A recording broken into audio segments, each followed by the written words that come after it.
say that X-Wing from Fantasy Flight Game has taken the world by storm, because, hey, well, it's Star Wars, and it is an absolutely cracking game. To say that it's taken the world by storm would be quite an understatement. At 9 months old, that game has become ingrained in an awful lot of people's gaming experience.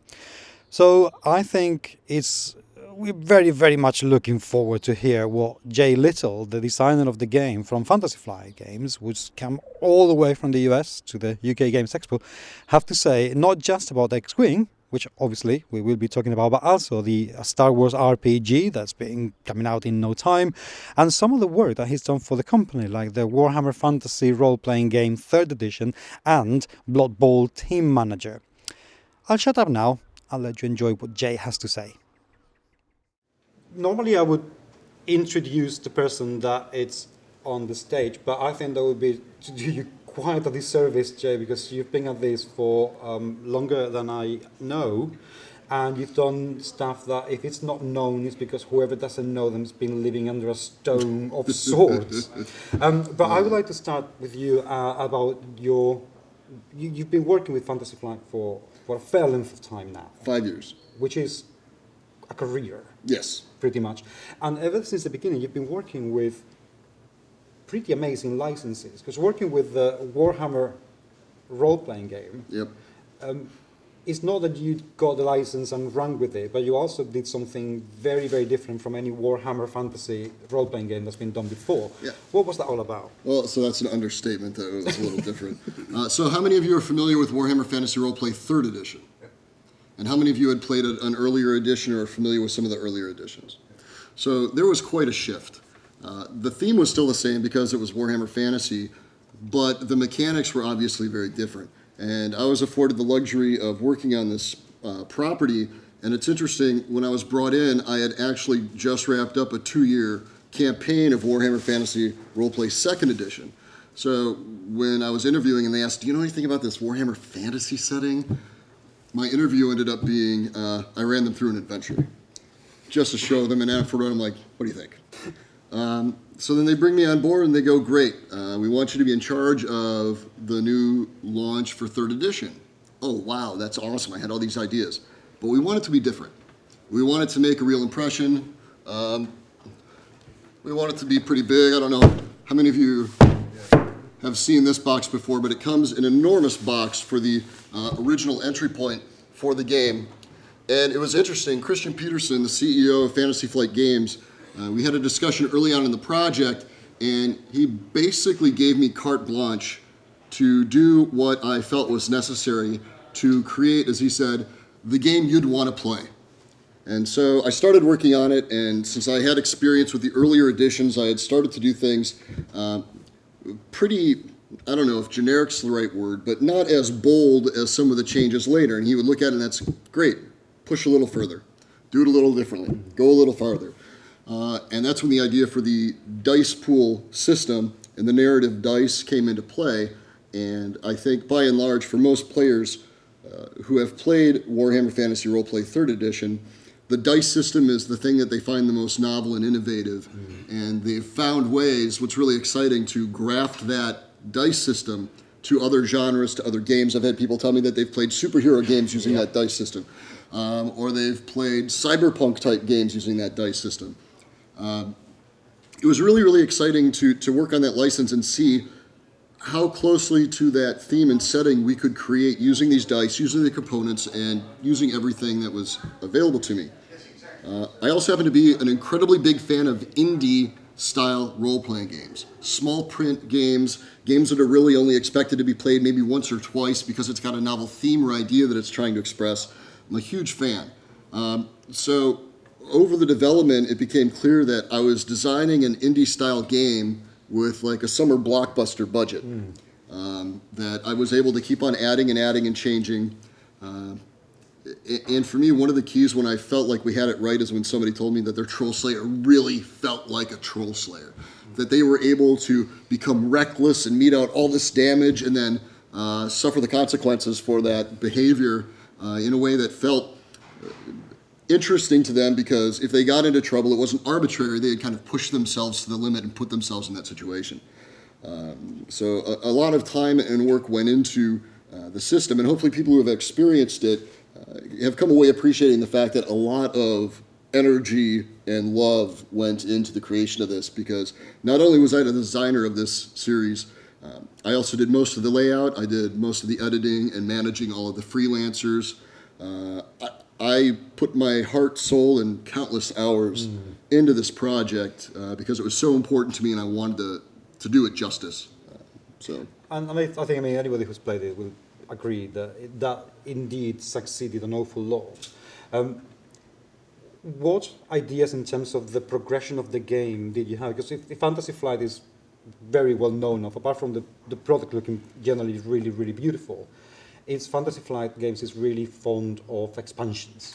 What was the lifespan that you wanted to inject into the fantasy role-play game for Warhammer? That's a difficult question, because being the third edition, there was already a lot of content and information out with the previous editions, but not only that, Warhammer as an IP has dozens, if not hundreds, of novels based on it. The tabletop game, and each edition of the tabletop game, the rules come with a lot of rich information and background. It's a very visually striking game, not only with the miniatures, but also John Blanche and all the other artists there evoke this imagery. So it was difficult to know what we wanted the game to focus on, since there was already so much information out there, and we didn't just want to give people information they've already seen over and over again. So we focused on a very Empire-centric, and specifically Reichland-centric approach to the core set.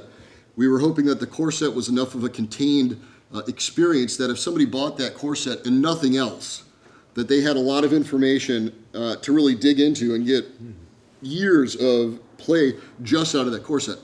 And then we started to expand it with some of the other expansions and supplements and adventures, trying to either add more depth to certain parts of the Reichland, or now start to explore further away from the Reichland with each one, so that we were able to add even more detail to this setting, and hopefully add details that they hadn't come across in earlier ones. And that's why some of the adventures are very, very focused into geographic location rather than more broad, because a lot of the broad knowledge we felt was already available.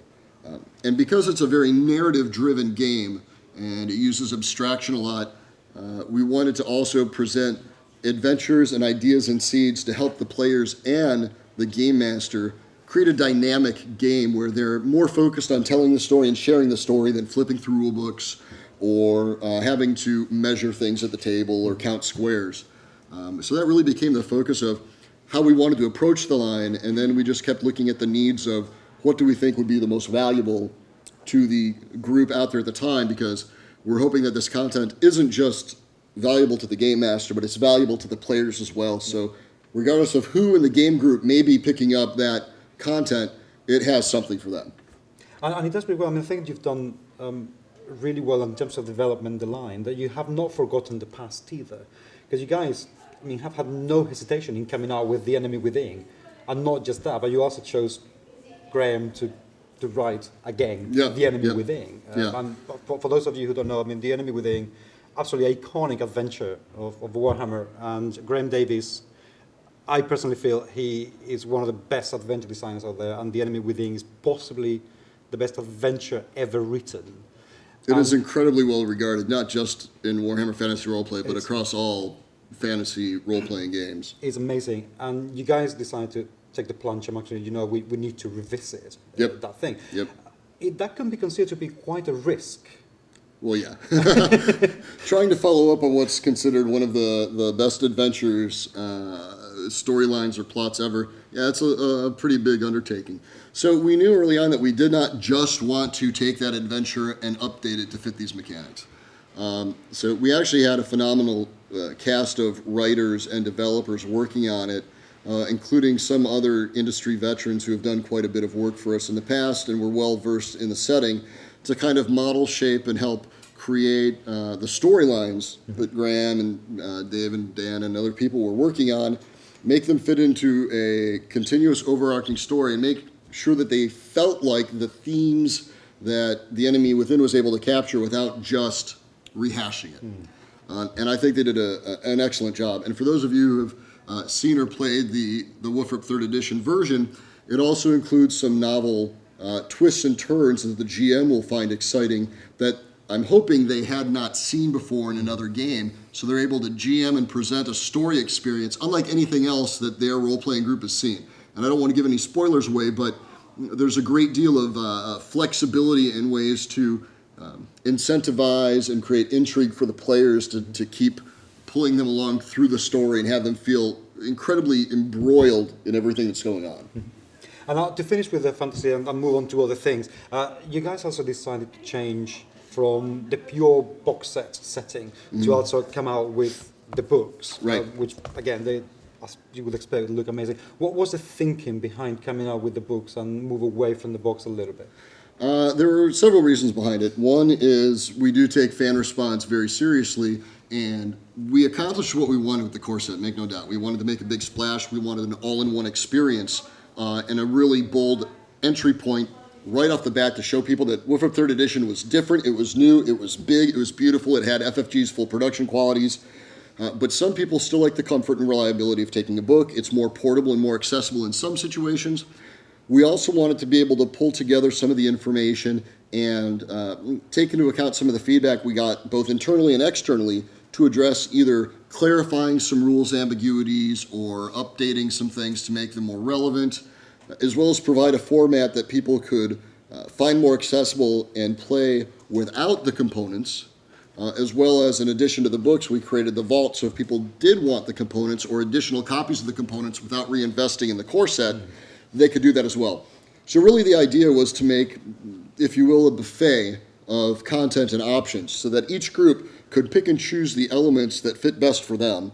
If one player in the group wanted to pick up the core set and then the game master wanted his own guide because he doesn't own the core set but wants to be able to prep between sessions, or the player is actually interested in learning more about the mythology and the creatures and things like that, and he doesn't want the core set, hopefully we created enough value and interest in each of the different products that people were really able to tailor the product line and then the experience to what they wanted out of the game. And moving from Warhammer Fantasy Roleplaying Game, you were given also the Blood Bowl team manager. Again, another Warhammer franchise very much loved and yes. very different from what people would be expecting, because Blood Bowl, I mean, well known, much loved. That is not the same, is it? Yeah, wow, talk about, in some ways, designing Blood Bowl Team Manager was a bigger challenge than Warhammer Fantasy Roleplay because there had been previous editions. There were certain expectations, too, with a role-playing game on what people wanted out of a role-playing experience. I had a very long history with Blood Bowl Team Manager, having played it since the Astro Granite pitch, and it's been a really important part of me. I've played in many, many leagues over the years, have not done very well except in one. And so I was personally vested in Blood Bowl, and it was important to me to make sure that the people who played it understood that. It's important to me that even if somebody doesn't enjoy one of my games, that's fine. You're not going to be able to create a game that makes everybody happy. It's just impossible. But what I do hope is after playing one of my games, people come away going, wow, he really poured his heart and soul into this. He didn't just wing it. He really worked on this and did the best project that could be made around this theme mechanic idea. It's just not for me. And for me, that's actually a win-win. That they can at least appreciate that real effort and research and time went into this. I was able to fly out to England earlier and go to Games Workshop and meet with people like Jervis Johnson, which was quite a thrill for me. Learn a little bit more about what makes Blood Bowl so unique to them. Right off the bat, I knew I could not recreate the experience of a Blood Bowl match. It just wasn't going to work for a variety of reasons. In a multiplayer game, it was impractical, but more than that, there was a single Blood Bowl game already out there on the tabletop. And if I tried to recreate it, the comparisons are inevitable, and there's no way it could live up to the treasured experience that Blood Bowl has for so many people. I mean, fanatic fans. So it was interesting because having played in leagues, I had the additional experience of enjoying all the things that take place outside of a single match. Over the years, I came to believe that if you just play a one-off match of Blood Bowl, you haven't really enjoyed everything Blood Bowl has to offer. So I took the approach of looking at everything outside of a single match that still makes you feel enmeshed. And so what came up was the idea of a league, the idea that over time your players improve, and the idea that you as the player at the table aren't necessarily representing the individual players on the pitch. You are the abstract embodiment of the coach that's maneuvering them around. And that's kind of when it clicked. Going, okay, we're going to deal with this from a franchise level. You're a coach, these are your players, and you are responsible not just for the individual matches, but making sure that your franchise becomes one of the most popular. And that was one of the turning points where we realized, okay, if we take this approach, there's a lot we can do with it. For example, in a match of Blood Bowl, you can lose the game but still come away with something because some of your players earn star player points and experience, which you can transfer on, and so you might lose one game, but you're better prepared for the next. And then there are all these wacky events when you use the kickoff table or the weather table beforehand, or how many fans come at the gate, or when you're rolling for skills. There are so many other variables that you get with the long-term commitment to Blood Bowl that you don't get with a one-off, that suddenly it became apparent, well, we want to incorporate that. We're not going to have a cheerleader stat and an assistant coach stat line where you're adding them and adding them. We're not going to have re-rolls, but what we can do is we can incorporate the feel of those in staff upgrades. With only 12 cards in a starting team, we can't express everything that a particular team has. But then the individual team upgrades we can use to further enhance that team's play style, how that team interacts and what makes them distinct on the field. And then it also helped that Blood Bowl has some very distinct iconography between the tackle dice, the names of some of their abilities and things like that. We were able to incorporate those icons so there's this feeling of familiarity. You understand this from the tabletop, so you can start to understand how this might apply to the card game. So some of the best compliments I've gotten and what made me feel best about this is when a diehard Blood Bowl player comes up to me and says, wow, that really felt like Blood Bowl. And we got an entire league in a night. And then with the addition of the Sudden Death expansion, which adds 3 new teams, there are now 9 teams in the Blood Bowl Team Manager universe, which offers a great deal of flexibility. And as an aside, I mentioned that I had played a lot of games and played a lot of teams, and overall I have to admit, I hate the Skaven. They're the team that I hate facing the most, and they're the team that I am the worst with. I actually performed better with a Halfling team than I did with a Skaven team. But it was interesting to me that that Skaven team may have worked much better if I hadn't faced Dwarves and then Orcs and then Chaos as my first 3 matches. But in the Sudden Death expansion, the Undead team is in there, and that's actually based off of my Death Rattlers, which is the most successful team I ever had in a league. So I was able to add a lot of Easter eggs and inside jokes. Some of the star players are straight from my roster that I still have from that league that I played. Some of the staff upgrades and team upgrades. That's one of the real treasures and joys for me is because I have a rich experience with Blood Bowl and it's been so important to me over the years, not only do I understand and appreciate, I hope, the game to pass that along, but I'm able to imbue some of my own bias and love of the game in there, even if nobody gets it. I've had some people from my previous league, once they bought the game, going, oh, the ghouls Jibber and Jabber are in there, I see. Rubbing it in a little bit, are you?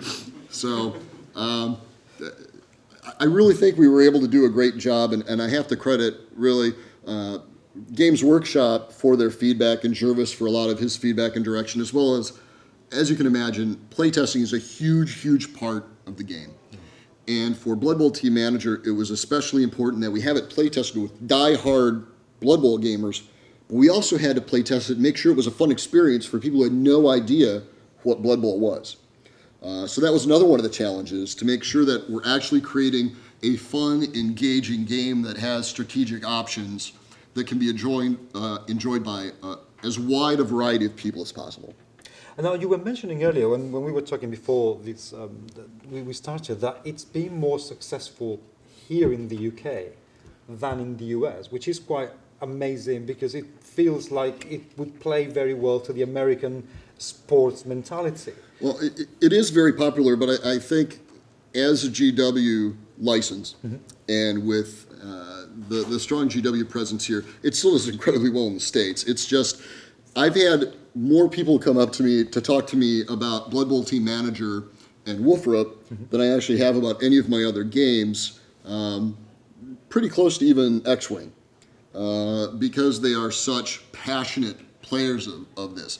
Now, I was fortunate to have X-Wing come out and still be very, very popular right now in the tournament support, but I was really, really pleased with how many people came up to me to talk to me about Blood Bowl Team Manager and Wolferup, because as a designer, these are your children, these are your babies. You put so much of your life and time into them that whenever you work on something new, there's that little part of you that's worried that someone's going to forget about or overlook the other things that you love in your life.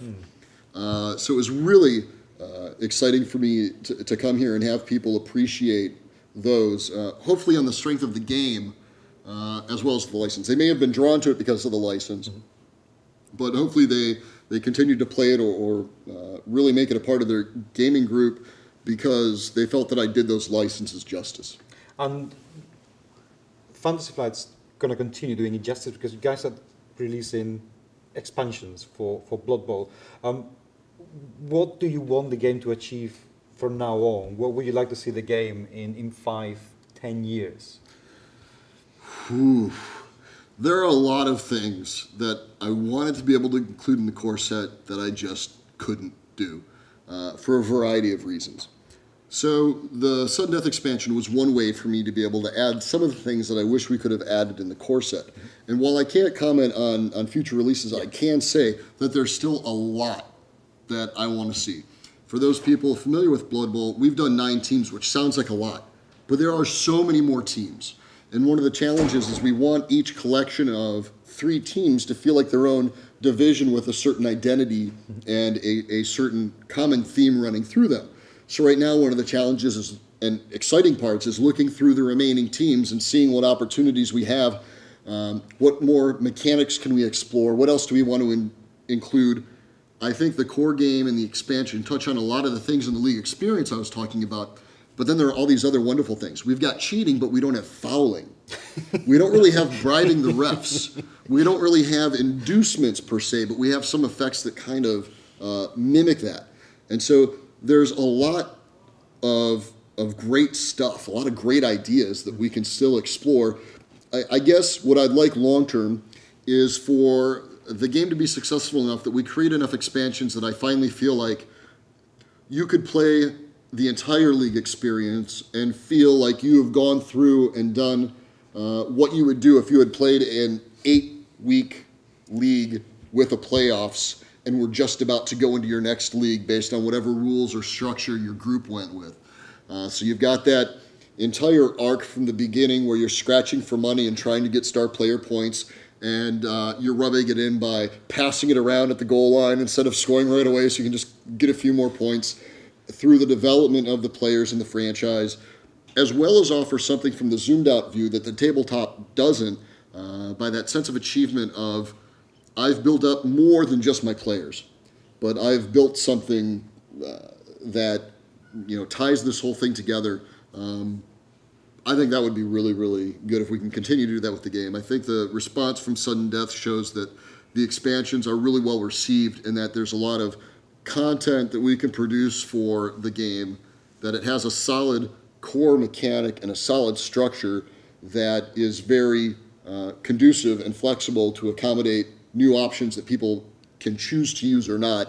Again, I'm a really big proponent of making modular parts to games so that people can choose which to add and which to exclude to really tailor it to exactly their group's preferences and play style. And from license, we jump to another license, and you get no other than the Star Wars. I mean, I'm just guessing here, but that must have been a nerdgasm when you got that. It was, I don't know, it was kind of a big deal. So what's interesting is, of course, there were rumors floating around the office for a long time. Would we get it? Would we not? Are we pursuing it heavily? What would Lucasfilm think about the work that we had done? And interesting enough, one of my favorite anecdotes is my family had relocated from St. Louis in the Midwest of the U.S. further north to Minnesota, where Fantasy Flight Games has its offices. And we had been there for a while, and we felt we'd been there long enough, we wanted a cat. And we weren't sure what to do, so we go to different shelters and we look at strays that had come in, and we look at rescue cats, and we're going around there. And I'm there at the shelter looking at cats, and I get a call on my cell, and I answer it, and it's my boss at the time, Michael Hurley, and he's like, Jay, guess what? What? We got the Star Wars license. Guess what you're going to be working on? What? A lot. And I look up, and I happen to be standing right next to a black cat named Jedi. Oh, wow. And I'm like, you got to be kidding me, right? This cat's name is Jedi? Well, yeah, he was a stray, and we just kept on putting food out, and he kept returning over and over again. So we just called him Jedi, because, oh, look, food's out. Here's the return of the Jedi. So I'm like, okay, it's fate. It's the Force. I got to do it. So, and he's also been the best cat ever. So he is very strong with the Force. And it was just one of those things. I credit a lot of my success and where I am today really by two things. A lot of happy accidents of being in the right place at the right time. And I have had a lot of people help me get where I am today. Many, many people have answered questions, helped me along, given me advice. And I really think that put me in a position that when we got the Star Wars license, they felt like I could handle it. It's such a big license, and there's so many expectations. And it was a real point of pride for me that two of our first three launch titles, two of our first three games to showcase what we can do, what we're capable of with the license, were being entrusted to me. So the pressure of designing X-Wing and matching the expectations that people have with those thrilling fight scenes and space battles, and then also a role-playing game that could tailor to one experience, it was a lot of work. But it was also, as I've told people, it was the hardest work I've ever loved. I don't know if I've ever worked harder in my life, but I also don't know if I've ever had as much fun or felt as satisfied with what I was able to do as with X-Wing and Edge of the Empire. What was the design process for you? Because I can imagine the pressure to have to deliver. I mean, that must have been ginormous. Oh, no, it was easy. Smooth sailing. I think people would be surprised at exactly how much work not only goes into a regular game, but how the bar is raised when you're dealing with any sort of license, and then another magnitude greater when you're dealing with a license like Star Wars. Early on in the development of X-Wing, for example, we knew that we were faced with some production questions before we even looked at design questions. And the biggest one being, what size are we going to make these miniatures? If we make them too big, sure, we could get a lot of detail in them, but then they're going to be cumbersome in a play area. If we make them too small, well, we've opened up a lot of space in a play area, then people aren't going to be to appreciate the level of detail that we were able to achieve with our miniatures. So even that was important. And it was important enough that design decisions had to take into account production decisions. Once we actually got into the design, there are so many ships. And there are so many important things that are tied to the ships. The ships are almost their own characters. They have their own individual quirks. The Millennium Falcon is almost as much a character as C-3PO or Chewie or Han or anybody else. It's got a temperament, that's for sure. And so we had to decide what different parts of the universe produce what different effects in a game. Do we have ships separate from pilots and you mix and match, or is the pilot kind of coupled with a ship? What abilities does the ship have versus what abilities does the pilot provide? What sort of firepower are we talking about? How are we going to deal with shields? How are we going to deal with astromechs, which are obviously a vital part of the game? And so we had to start with a baseline. And since the game was going to be titled X-Wing, and since we knew once we had worked on production what size we were going to do and that we were going to have an X-Wing in the core set, it made sense to have it face off against a TIE fighter. And at first I wasn't sure if X-Wing versus TIE fighter was going to be quite enough. So, okay, let's think about two TIE fighters against one X-Wing. How can we make that interesting, engaging, and fair? So I decided, after watching, I had to do a lot of research. It was really tough having to watch the movies over and over and over again. I'm like, honey, I'm sorry, you're going to have to watch the kids. I got to do some work. One of the things I chose to decide early on as a metric is that an X-Wing with a clear shot and a good roll should be able to destroy a TIE fighter in one hit. It may not be easy, it's not going to happen all the time, but it has to be possible. So that was the starting point. And that really helped. But then I had to take into account, well then, how much more powerful is a Y-Wing? How much sturdier is an Interceptor? How much more nimble and agile is a TIE fighter to an X-Wing? But since we had that baseline, we had something that we could work above and below to start to narrow down our focus from the number ranges that we wanted to use to even how many sides do we need on a die so we have enough different results to account for all the different things that might happen, how many dice do we want to roll, how much should they be able to move, and really focusing on just the X-Wing and 2 TIE fighters helped the rest of the process enormously. Things started to fall into place. We also were able to find that by the original baseline that I had used, once we started to use that baseline for some of the other ships, we realized we had to go back to the baseline and adjust it a little bit. If we still wanted that to be the case, then we had to make some changes so that these larger ships with more firepower or ships that had a more modular build, they could hold torpedoes or they could hold missiles or whatever, we had to make sure that the X-Wing to TIE fighter ratio, as I called it, still applied. So that was very exciting. One of the biggest parts that made this a challenge is a TIE fighter had to feel more agile than an X-Wing. I think that's just an expectation people have between the movies, the video games, and everything. But how much more nimble?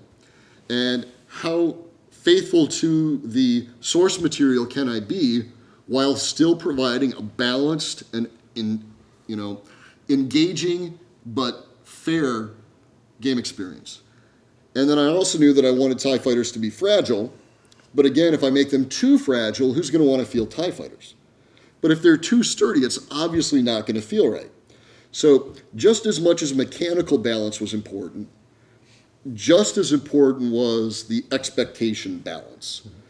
Because as soon as people play it and put it on the table, they're going to make judgments of that game on a variety of levels. And with a license like Star Wars, one of the first judgments they're going to make is whether or not this feels like what Star Wars means to them.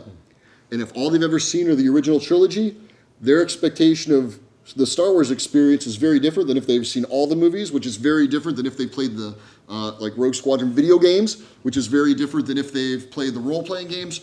So trying to tailor a Star Wars experience to match as many different sets of expectations as possible was a big challenge. And I think we did a really good job, and I credit a lot of that to the development and production team who were able to take a lot of the work that I did with the design and then find ways with all the play testing and all the additional work to come back and say, hey, Jay, what have you thought about this? This came up during play testing. How do you want us to address that?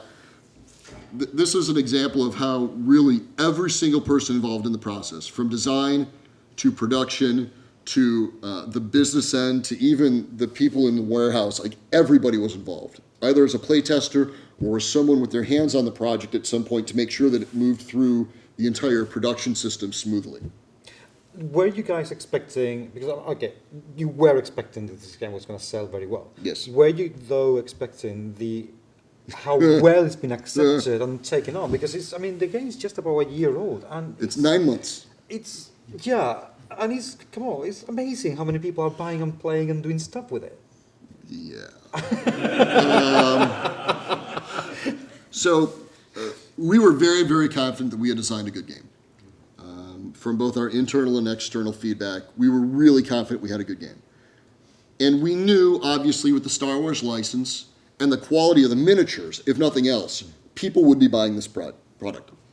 For example, the Millennium Falcon, for those of you who have seen the Millennium Falcon, we got some of the highest praise I think anybody could get. LFL came back and said it's the most detailed figure they had ever seen close to that scale for the Falcon. I mean, wow, what a confidence booster, especially because that was the very first model that our media team had worked on. He had never used 3D modeling before. He was told to learn it, and as he was learning it, he was told, guess what, you get to work on. Only the most iconic ship, go with it. Oh, and it has to be the most detailed one ever. It's amazing. The Millennium Falcon is amazing. So as you can imagine, it sells as both the toy and novelty factor. Man, that would look cool next to my desk. As well as, oh, I want to field that in the game. So yes, we knew things were going to go well. Nobody could have possibly predicted how well it did.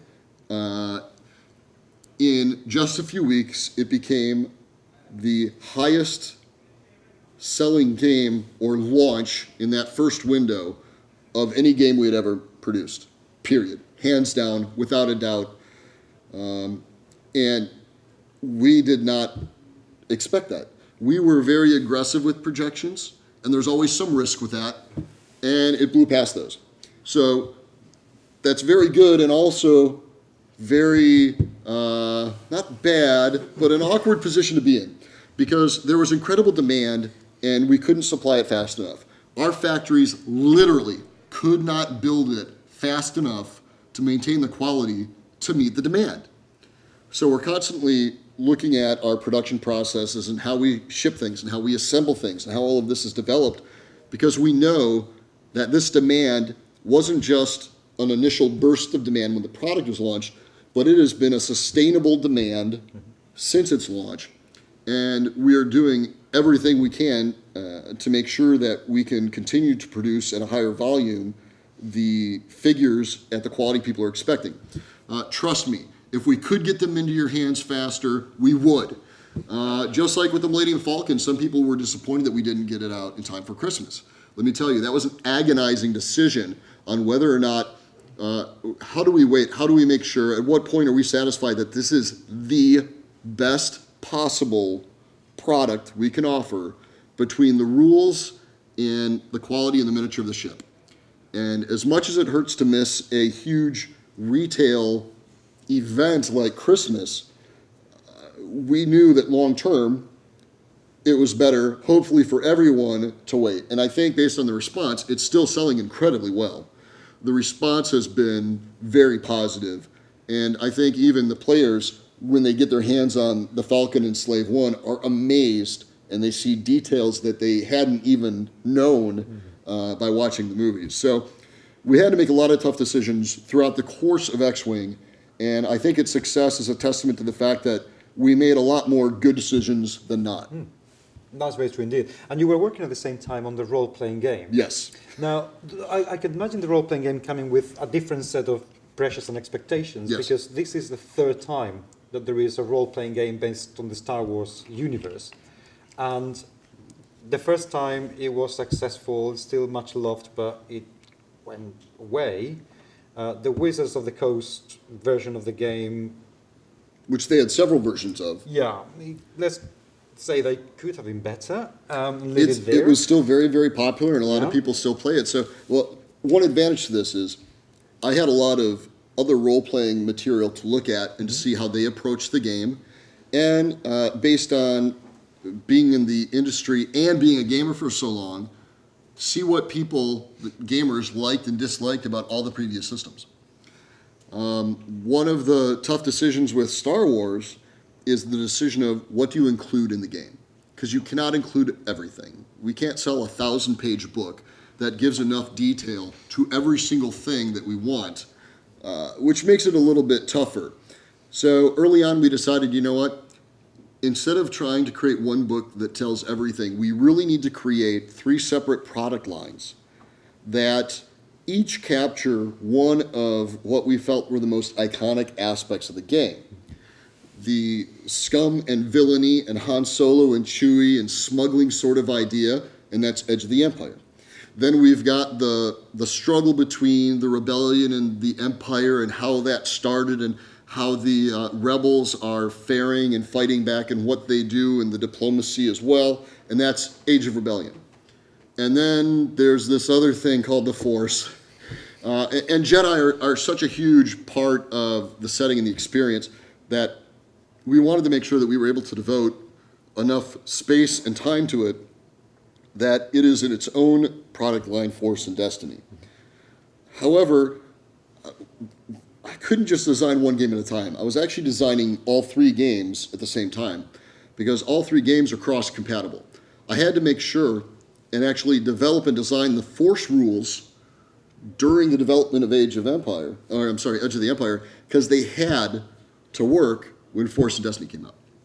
So I already had to determine how lightsabers were going to work, how Jedi are going to work, how Force powers are going to work, because one, we were casting these dice, and so whatever dice we needed over the course of all 3 lines needed to be available from the start. And so, as you can imagine, a lot of rules between the skills that you use and the type of abilities that you do, how careers are structured, how abilities are structured. It had to be an open-ended and flexible enough system that it could be the driving force behind each of these 3 very different types of experiences. So it was a big challenge. And it was a risk, too. As you can imagine, some people wanted each of those 3 to be the starting point. But what I'm pleased with is I really think with Edge of the Empire, again, it's very modular, it's very flexible, that people can tailor it to the sort of experience that they want. And then when Age of Rebellion or Force and Destiny come out, they can take a character from one of those and put it in one of the other games and campaigns and not have it feel overwhelming for the other characters and not being overshadowed by the powers of one character. It does not make the rest of the group obsolete. And I think that was a real achievement for us with the design.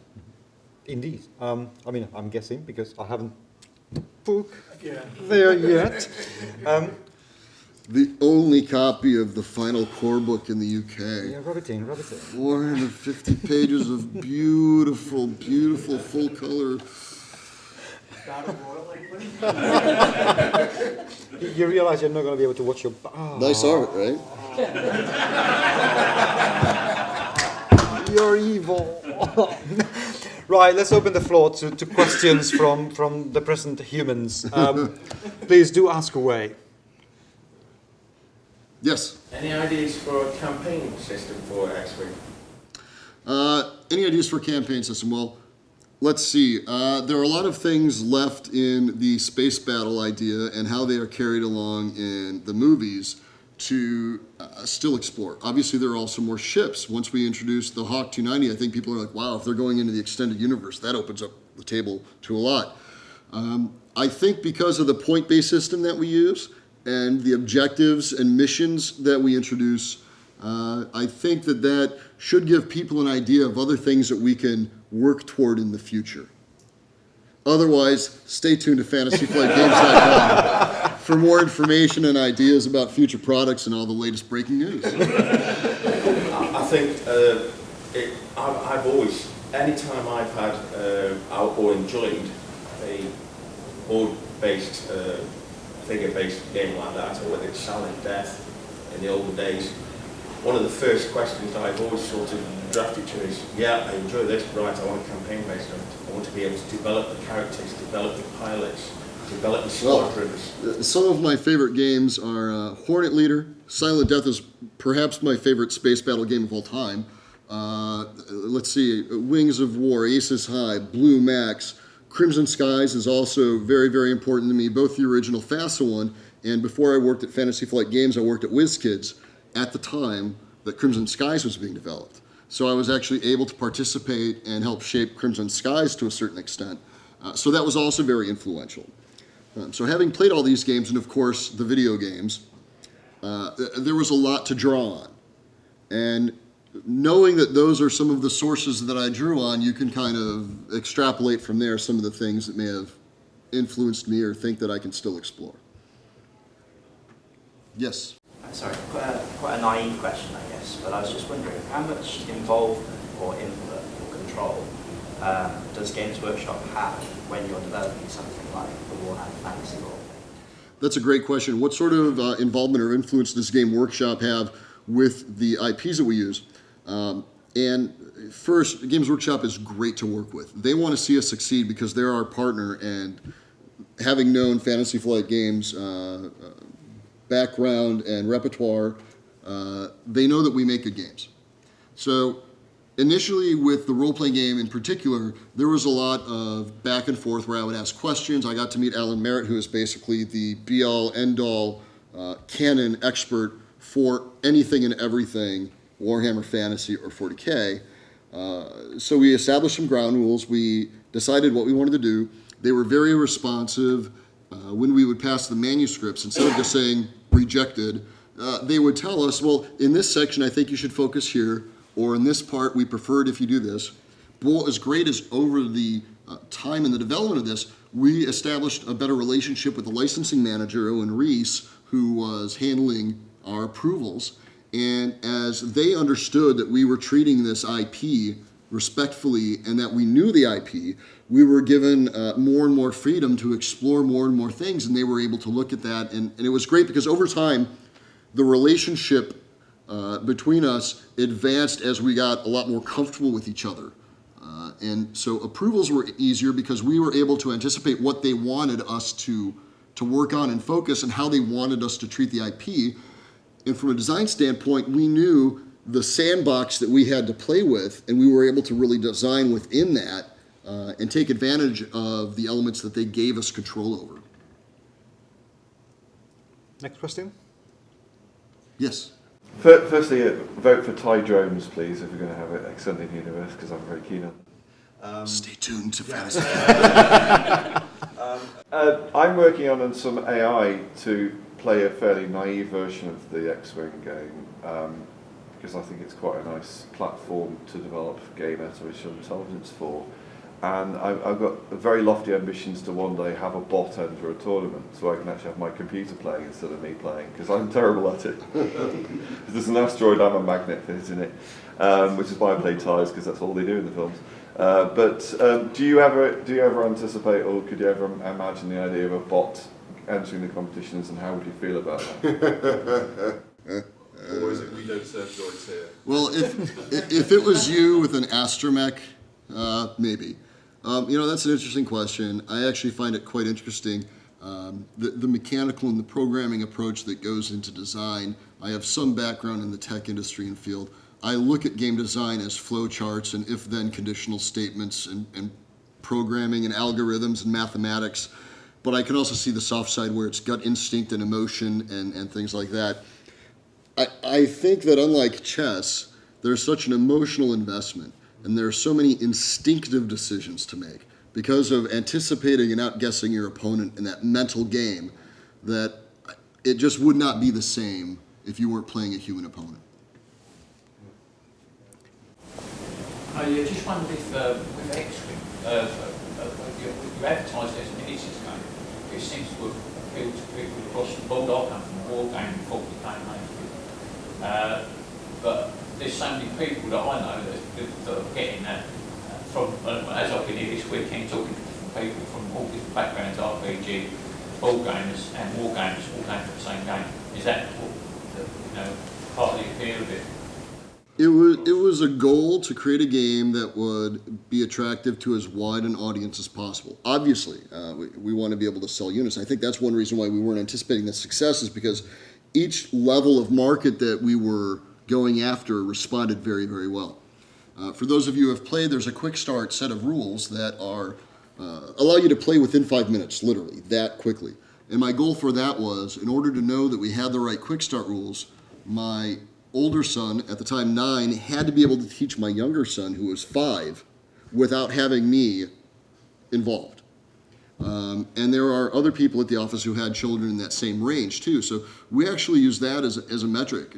Do we have this approachable? Do we have this level where you can just dive in and play? And for some people, that's the level of depth that they want. They want to be able to tinker around with different ships, and for them, they're playing instead of having a game. And then there's the next level where you're adding in the additional rules and you're using the skill icons and actions.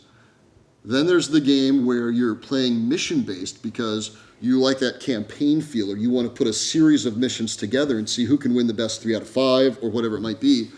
Then with the point allocation system for all of the different things between the ships and the upgrades, you've got a balanced setting to be able to hold a tournament structure and more competitive play. So I felt that it would appeal to people who liked the license and were interested enough to pick it up and found out, oh, they're not just pretty ships, there's a game here. And then obviously, as we've seen by the incredible response at the tournaments, people really feel that competitively the game is incredibly well balanced, that a wide number of squadrons, a wide number of combinations are fielded, and people feel that it's a viable build, which is very rewarding to me to see such diversity. But then it also makes it very easy for casual play to know that, oh, if I go to a game night at a local shop and I bring a 100-point squadron, I know that I can sit down and have a good game with anybody else who brought a 100-point squadron, and nobody's going to feel completely outmatched, even if it's just a casual game for fun.